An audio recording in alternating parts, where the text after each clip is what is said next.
Hello everyone, I'm Jean-Claude at BeyondMystic and welcome to this deep woo-woo episode entitled The Quantum Woo with MARYAM HENEIN. You can find her work at honeycolony.com and also here on YouTube at MARYAM HENEIN. Let's give her a big warm welcome back to the show. MARYAM, welcome back. Hello everyone, good evening. Comment vas-tu? I just came back from Michigan.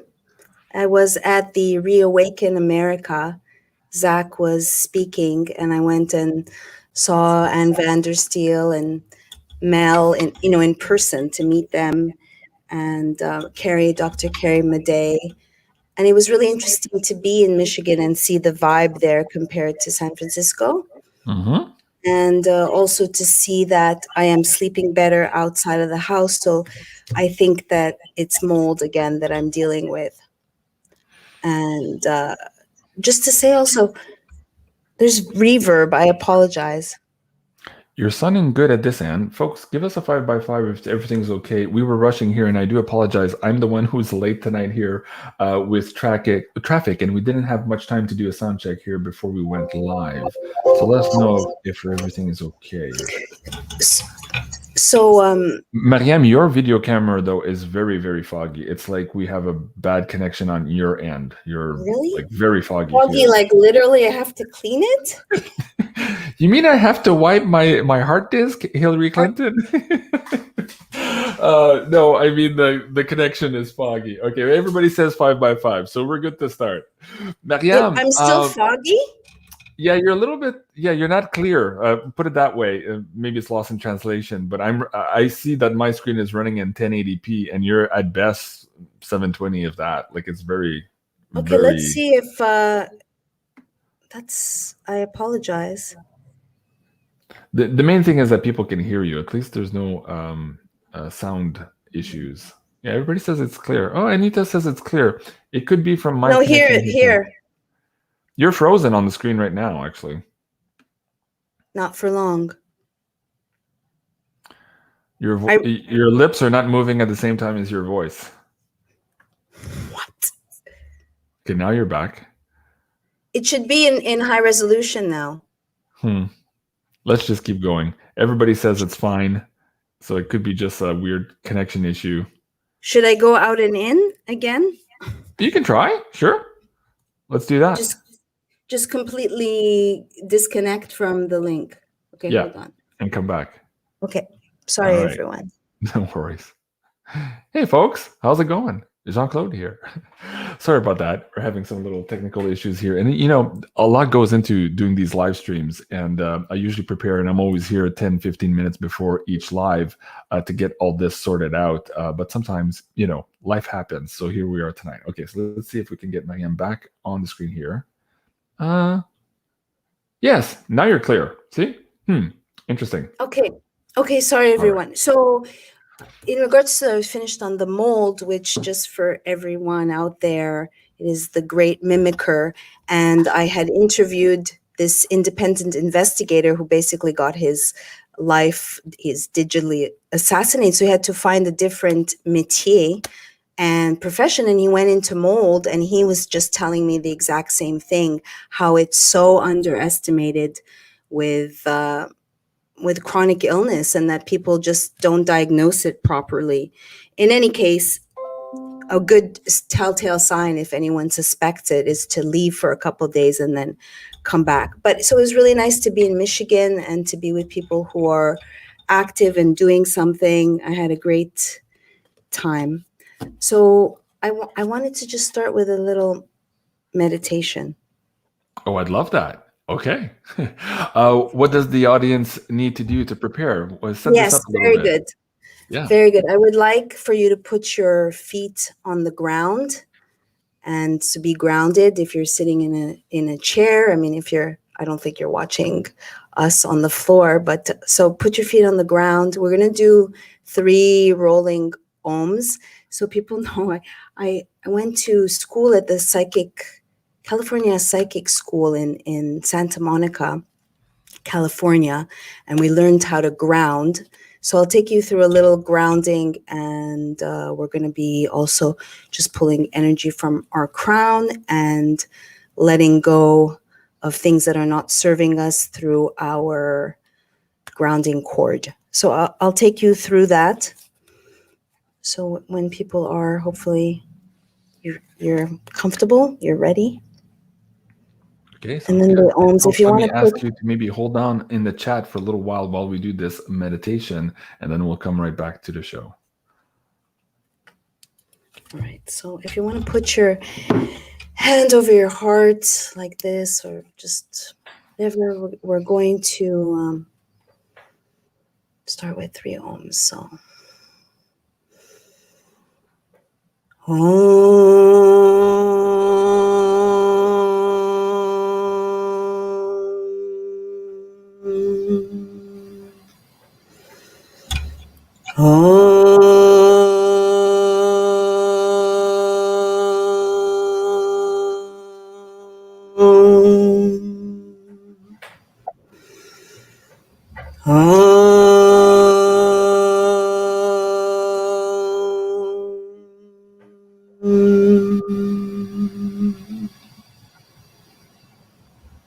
So imagine a grounding cord from your first chakra. You can make it whatever you'd like. I see a big jungle vine going through the earth, deep, deep, deep, deep down. Take a deep breath.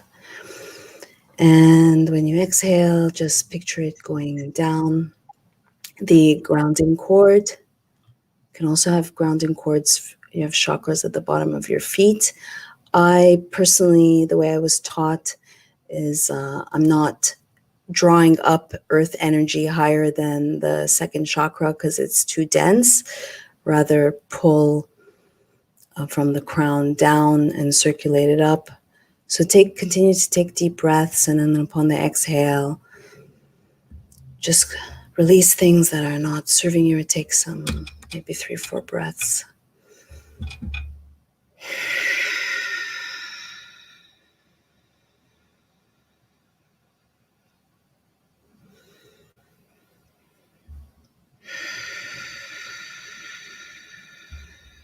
I do ujjayi breathing, so I inhale and exhale from my nose, but if you want to exhale through your mouth and make some sounds, you can.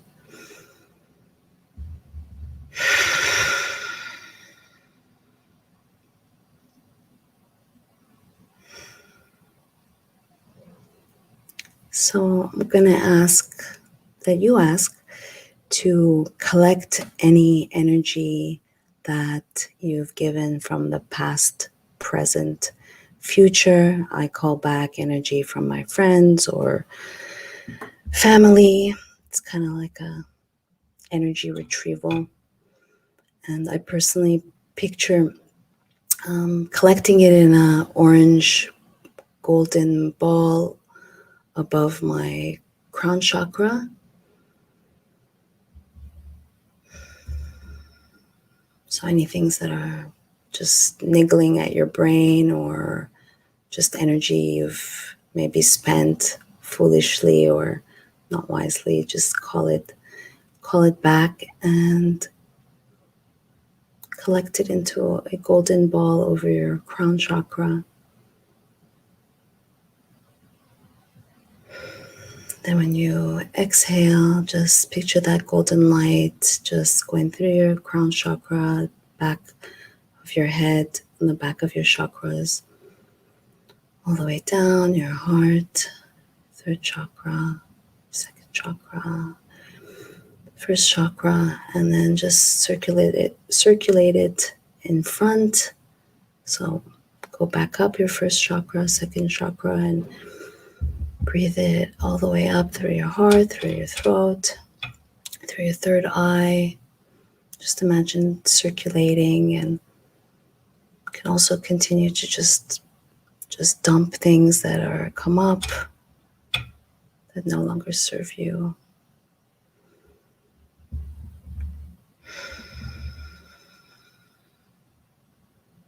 So take a few more deep breaths. And then upon your 3rd breath, I like to just touch the ground just to further get grounded and feel tethered and solid, not floaty and spacey.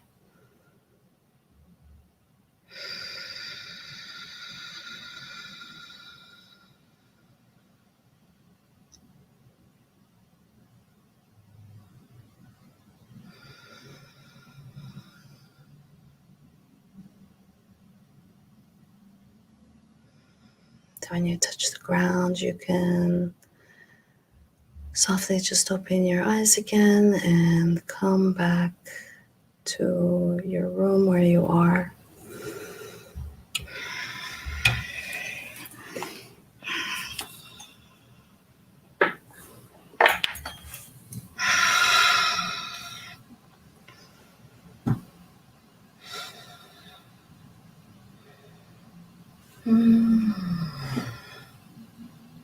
Hello.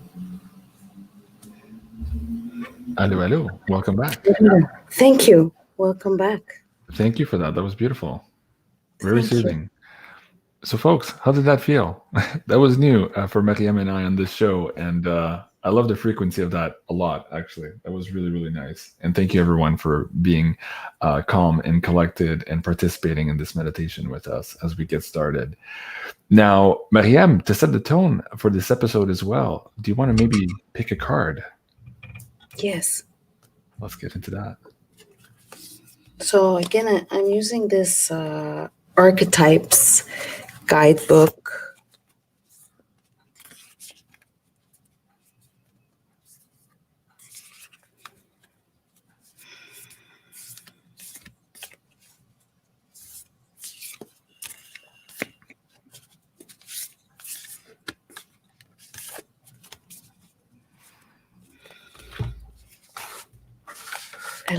I put it out with my right hand and then use my receiving hand and just kind of like hover.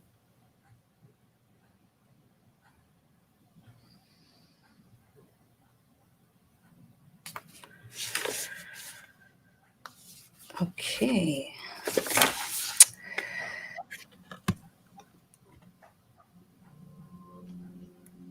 Can you bring it up a little bit higher to the camera so that people can see it?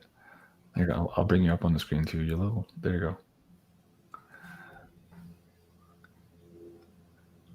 Interesting, huh? Mm-hmm. Let's see. So 2 or 3 people in the chat are saying, "Oh, thank you so much, MARYAM, for the meditation. It was so welcome and needed right now." That seems to be the theme here from everybody in the chat. So yeah, I agree. You're most welcome. Thank you too, because it's an incentive for me to do it. That was quite rusty, but I haven't done that in a while, in my hippier days. It's so true, though. Okay, I'm sorry. I'm just looking for this warrior card. Okay.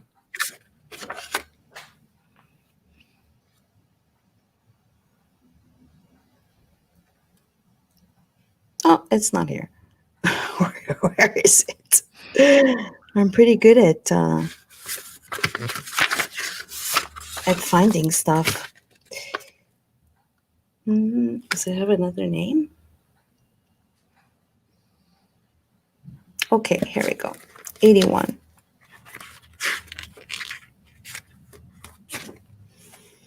So we often envision the warrior as an armored figure with sword in hand, moving blindly toward battle. Yet the deeper aspects of this archetype bring us face to face with death itself. Oh, interesting. Which I've said on this show before. The warrior stands precariously at the edge of life and death, trusting the eternal to guide the sword's blade. The warrior's work requires presence, alignment, and purpose. If and when the warrior loses its center, meaningless confrontations and violence are their default response. When this card appears, it is important to question the battle at hand. It is likely a great one with deep roots and long-standing tensions. The actions you take will stay with you long after the dust settles, so choose wisely, brave one. As you draw your sword, realign with the eternal wisdom within. Then surrender to the battle. So when light, it's fierce clarity, purposeful action, resolve, resilience. When dark, which is the shadow, or if you were to pull a card upside down, threats, savagery, abandoning mission and values. If you go deeper, you can look at chapter 68 of the Tao Ching and the Bhagavad Gita. So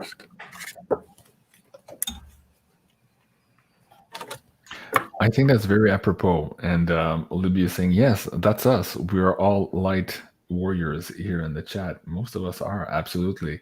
And some of us are long in the tooth. This is, as it said in the cards there, this could be a long-standing war. It's much, much deeper and deeper rooted than maybe even we recognize at this point in the game, in our awakening process. Let's talk about that. In the last couple of shows, you and I were trying to figure out where things were going from here. Like we've seen this strategic retreat in Afghanistan in the last little while here, and people are thinking, is it a retreat there, or are we repositioning our military for things to come? And a lot of psychics are tuning into that yeah, apparently it's more that than anything else. There's something else happening with the petrodollar as well. But in terms of this spiritual war here, what's your gut feeling telling you, Maryam, or your women's intuition? Are we heading for some type of an event here very close in the next couple of days or weeks, maybe? I don't see days or weeks. I'm not discounting that. I'm focused on the Dark Winter Chapter 2, or, the sequel of that. And I am just cognizant of our limitations or biases putting meaning. For instance, like something soon. What's that? Our definition of time. Oh, I have to share something with you. Our definition of time is relative, because when we do plant medicine or when we meditate, it's everything and nothing at the same time, and it's relative. I want to share this, that this maybe people can relate if they're ascending or if they feel more in tune with their intuition or superpowers and trying to hold a vessel, which is why I personally think being healthy and loving your body and being with food and air, that maybe people are contending, well, like I have this superpower with time, and it's a little bit maddening because I know to be in the present, but I'm just like, I'm packed a week ahead. I'm looking at details. It's just my default. And maybe people realize that they're using a superpower, but they don't realize that they're using a superpower. So I was going to sleep and I'm like, what's this thing with time? Like it's because it also gnaws at me. And like I'm really good at gauging how long something will take, if it's going to take longer, if I tap into it and I'm not too mental about it. So I just heard you're a timekeeper. And I'm like, well, what's that? So I looked up, timekeeper. I still have to look into it. But then I heard, well, basically you're a watch. Because I will wake up and I will say it's this time or it's this time. I'll wake up and I'll say, what time is it, Zach? Is it like 8:06? And he'll be like, yeah, it's 8:06 or it's 8:08. But so as far as asking me how, I just feel like something is crackening, and I felt that something was going to be soon in August, September. And to me, that's this sketch approval to mandate things on the level. As far as geopolitics, it's interesting that this happened when 17 chopper with Benghazi was 10 years ago to the month, I believe. So someone had brought to my attention, Mr. X on Twitter, I call him Mr. X, said, isn't that peculiar? I wonder what the Falconeer that I interviewed, Alan Perot, would say. But last time I checked with Alan Perot, he was telling me the KGB was at his place. So, I mean, what I'm asking, what to and as far as this card, we need to prepare for a longer battle, and that sometimes necessitates I'm gonna sit it out for a season or something and recollect myself, or go in the cave and start, like, because everyone's holding space in a different way, if they know what their purpose is. That's the most important thing also for longevity. It's a ingredient, but this is a spiritual battle, and we don't have all the answers. Mm-hmm.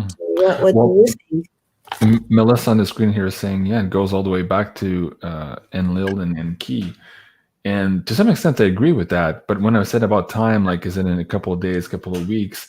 Or when you said soon, I'm like, yeah, soon. Soon could be a couple of years in the context of this 1,000-year-old war, right? So I agree with you with this concept of time. It's very tricky.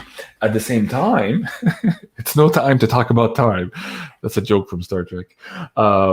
At the same time, we're all getting this feeling of being a little bit antsy right now. So a lot of people are getting those tingly, spidey senses going, and they feel that something is around the corner. A lot of our psychics are pulling up that same tarot card moment here in the next little while, or in the near future for us. So we're all kind of waiting for that. And on the intelligence front, we're getting guys like Juan O'Savin and all these guys saying that, yeah, we're about to get the gut punch, or the near-death experience here.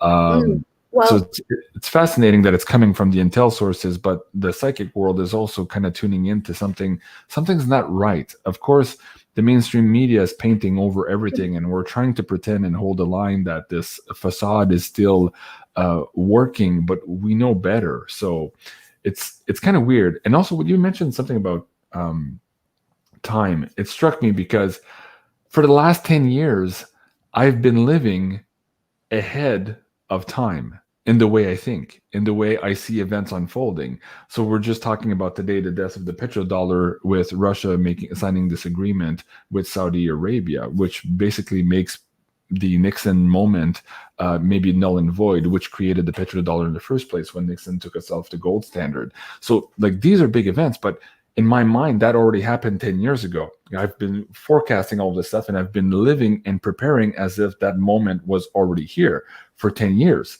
And so for me, it's a little bit weird, because I'm like, wait, didn't that happen already? Right? Right. I'm way in the future in the way I'm thinking of how I'm preparing what I want to create for my children, and basically the world I want to create. So in the meantime, oh yeah, those guys are still around. That presidency is still around. What are we doing with that? What do you say to those people who are maybe like you here, in tune with time, and who are living maybe in different timelines or ahead of everybody else time-wise? What could you tell them to maybe better adjust to that, or first recognize that that's what's happening to them, and that's why maybe they're making moves and decisions that are very contrary to the rest of their family and their loved ones, but it's because they're living in a different time ahead of everybody else? Well, trust yourself, and the message that came to me now recently is pick somewhere where you're okay never to leave again. And I don't know if you know the fable of what is it, La Cigale et la Fourmi? That's the grasshopper. And my aunt used to read me the fables. That comes to mind of, like, are you the worker ant preparing for the future, or are you in the present? Like, it's no time to be in Cigale right now. I would say it's time to look within, because we're so gaslit, and you have to trust yourself with soundness, right? Not to be really a master of your emotions, to sit on things.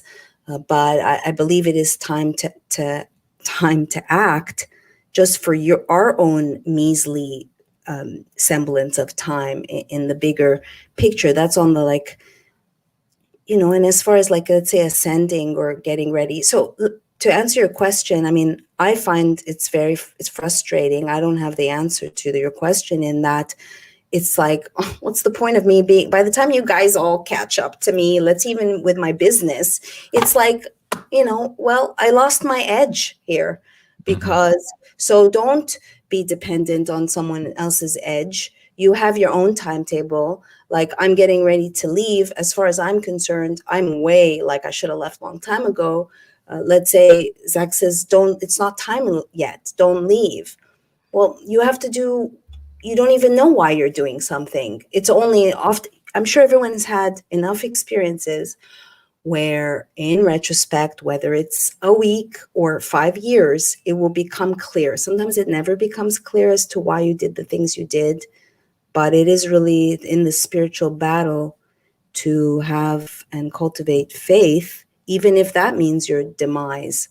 But the card, as I've said, as a warrior myself, is to really face death and understand what are you here fighting for, living for, and live it and fulfill it, because we're being given an opportunity. And it's a shame to squander time and to squander your life. It's very precious, and hopefully the Rona has taught you that.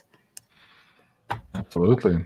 Eternal Sunshine says, yes, glad to see full house of love here tonight. Thank you. I appreciate that. Mary Clock, Jean-Claude, yes, I'm grounded, but it's weird. And I've found myself thinking of things that I see that have already happened. Oh yeah, okay.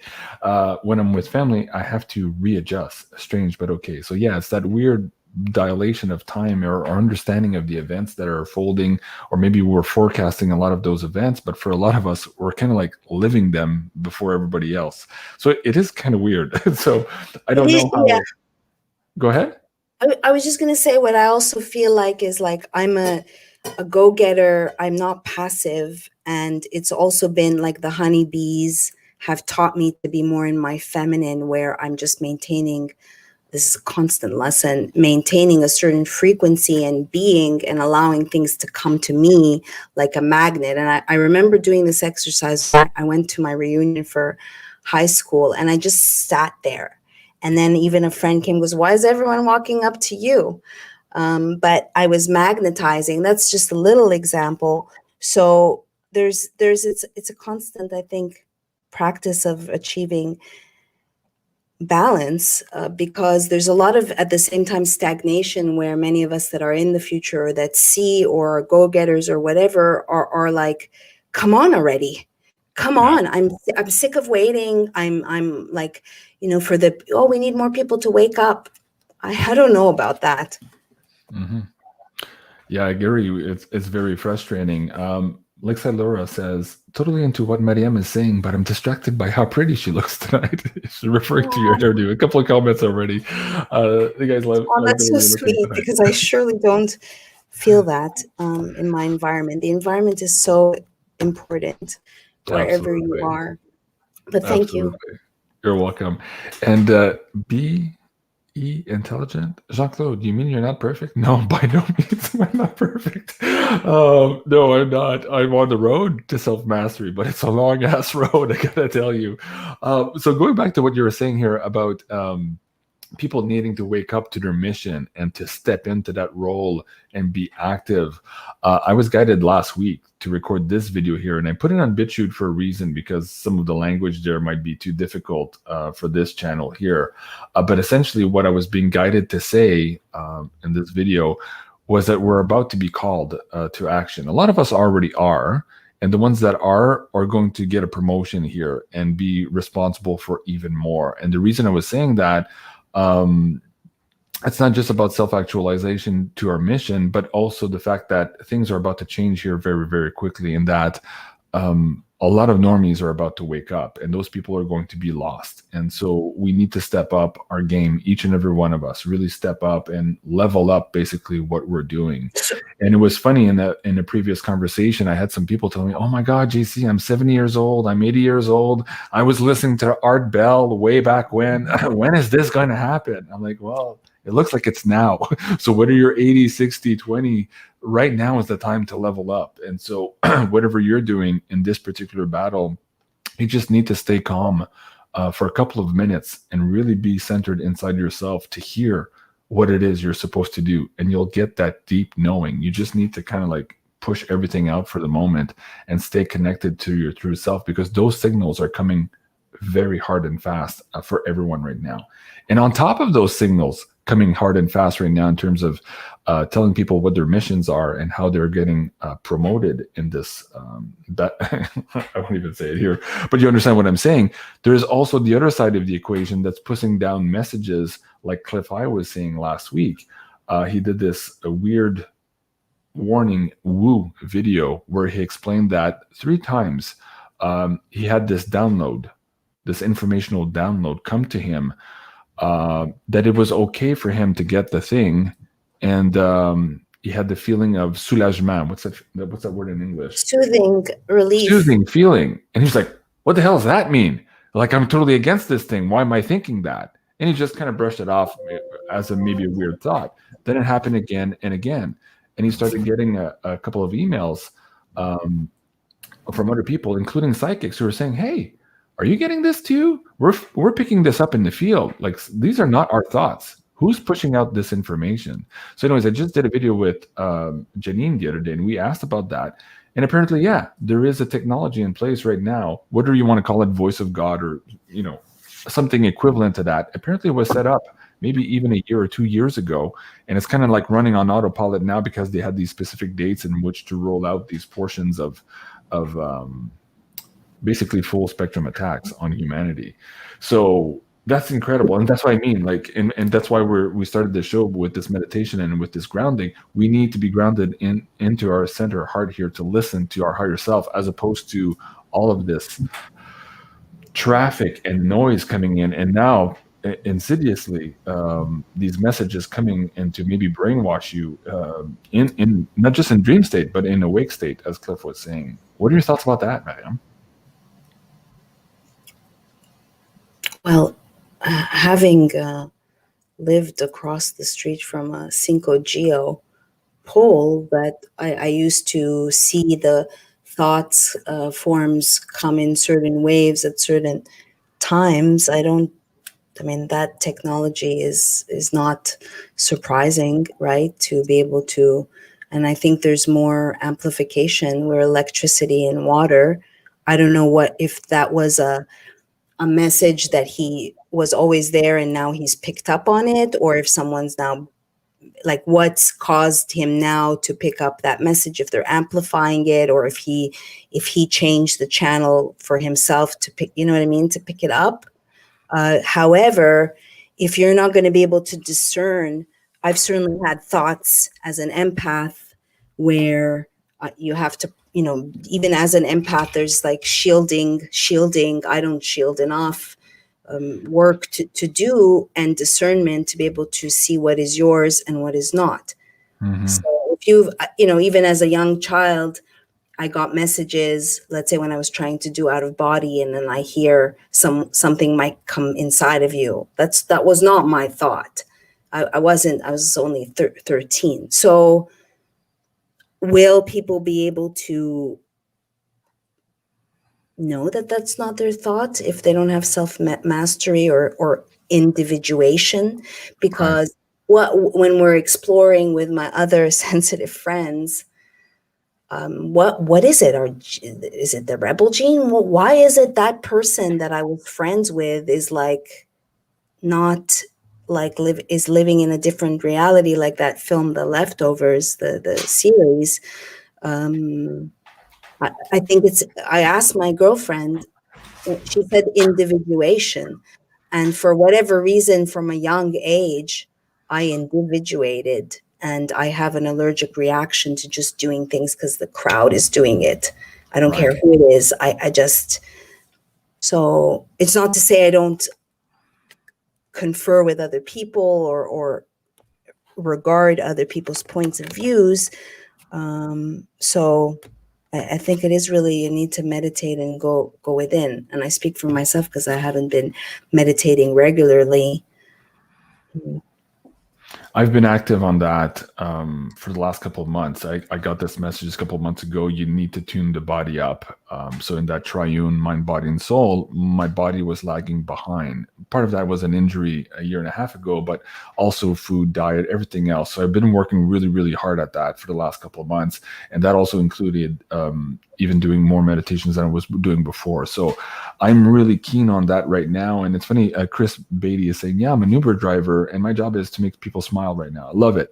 Yes, whatever your job is, do it well, because we all need this. Just like we needed the meditation tonight, we need that smile. We need that human affection. We need that knowing that, you know, there's love. That's not all just dark as we're being shown here in the mainstream media. But you just said something, Mariam, that fascinated me. Again, the rebel gene.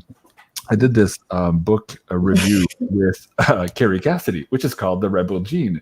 And she goes into detail as to why a lot of the things are being done to us right now. Who wrote the book? This book here, The Rebel Gene by Carrie Cassidy. Oh, she wrote it. Oh, cool. Wow. Yeah. Guys, Wow. go check this out. If you haven't read this book, it's good. Mind blown. Anyways, or go check my, oh wait, is that still on YouTube or was that deleted? I think that episode was deleted by YouTube. So if I find it again, I'll try to maybe put it on our private server. It was a fascinating interview. Yeah. I'm not sure if it was 2 part or 1 part now at this point.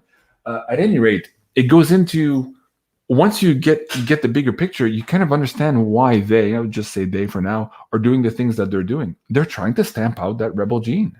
And they want the docile, compliant electorate, you know, like Hillary Clinton said at the Council of Foreign Relations. That's what they want. But it's not working. There's too many of us right now that are waking up to that rebel gene and that knowing that we are those spirit warriors. And not just that, if you listen to Sherry Diffban, who comes on my show as well, she's talking about all of these recent incarnations also, who are very much on the warrior side from different entities and different star seed groups that are coming in right now at this particular time in the battle. So it's all very, very fascinating. So if you have an inkling, and I know most of the people watching these shows, they're already way past understanding that they have the rebel gene, but maybe having those conversations with the friends and family around them might trigger that gene in them, because they might have an inkling right now that they're kind of like, hey, I don't like what they're saying, but I don't want to say anything right now, right? You might have friends and family who are just on that edge, on that verge of actualizing that rebel gene. So maybe you having that conversation with them, showing them that book, or anything you could do to maybe trigger them or spark them lovingly. Of course, this is their own soul contract and their own mission. It might help out a great deal. Mariam. Yeah, I hope so. I mean, you're not a victim to your genes. And again, epigenetics, the environment, how many people would find the courage for themselves if they were in that frequency or listening to the proper things, exposing themselves to really go on a, you know, a certain drama diet, for instance, or just be able to be around, to know that they're a rebel gene in the making. That would be nice to hear. Mm-hmm. I know that people with rebel genes make others uncomfortable because of the courage. And I feel, just to speak personally, like all I want to do, I have no problems taking a bullhorn. And when I was in Michigan, and I was like, why am I not speaking? I have so much knowledge. Why am I not allowed in the club? I would rile the crowd. It was 3,000 people. Because just like, why do people, I've heard when I do my consults, I've been in chronic pain. I've had an autoimmune condition. I'm not just some doctor that doesn't know how you feel. So plus I'm an empath. So why, you know, it's hard enough to be censored. And I'm struggling with, like, I just want to get on stage and just start talking because I know why I'm here. Why? And I'm being like, oh, let's keep her quiet.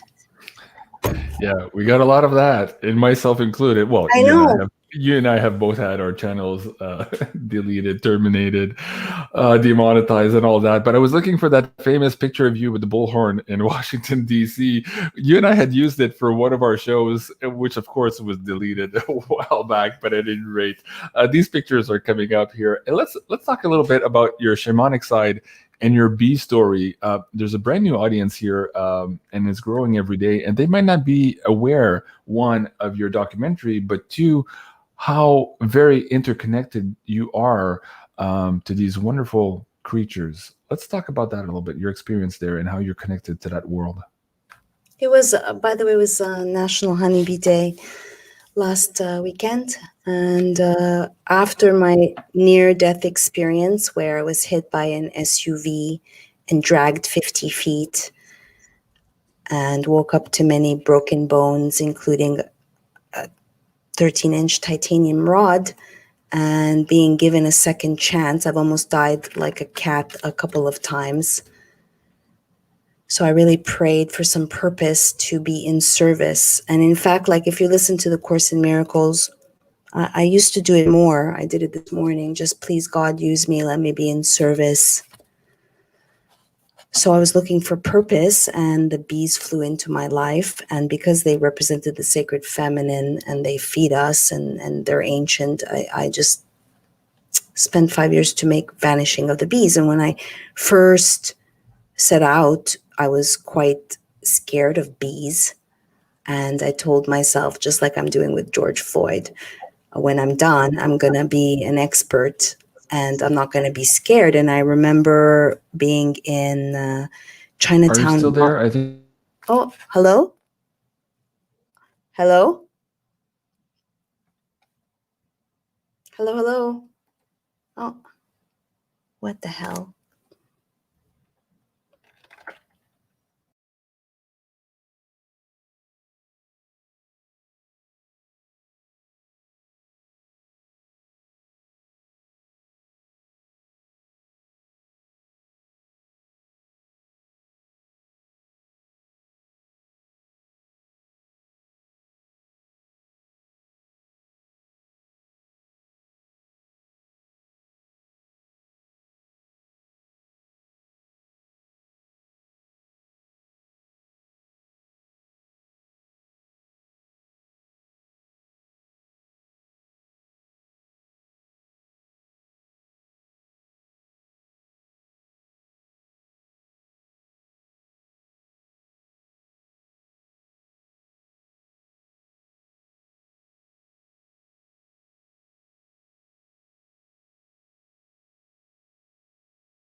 Hello, everyone. Is Mariam back? Can you guys see me okay?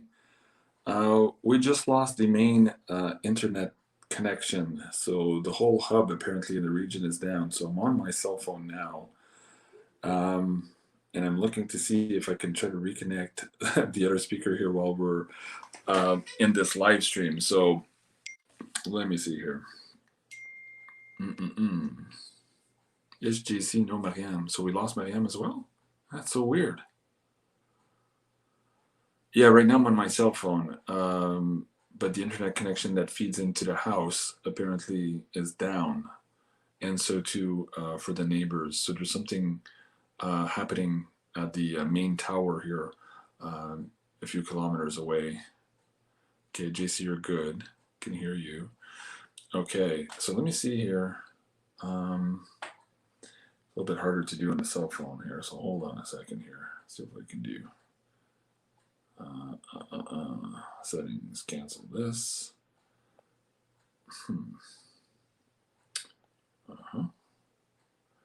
Well, folks,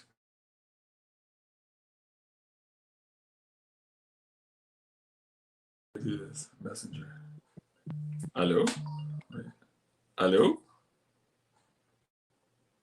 No. Guys, let me see here. Okay, hold on a second, guys. I'm going to get off the phone here. I'm going to try to call MARYAM and then see if I can get her back on as well. If not, I'll come back anyways to let you know what we're doing here. So I might have to just end the show for tonight. But hopefully we can salvage this. So hold on for a few minutes, guys. I'm going to hang up here and try to get MARYAM back on, okay? So hold on.